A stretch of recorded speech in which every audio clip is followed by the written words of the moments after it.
महाराष्ट्रात कोणती जात किती टक्के आहे? मराठा 12%,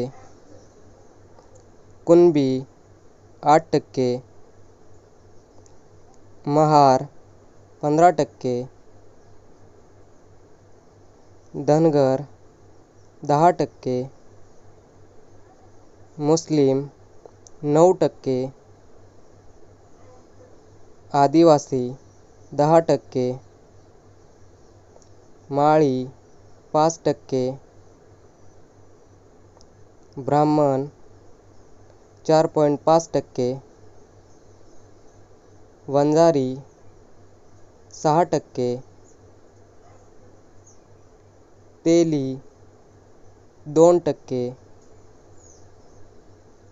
सोनार 0.97%, न्हावी 0.72%, कुंभार 0.72%, Rajput 0.72%. Thanks for watching this video.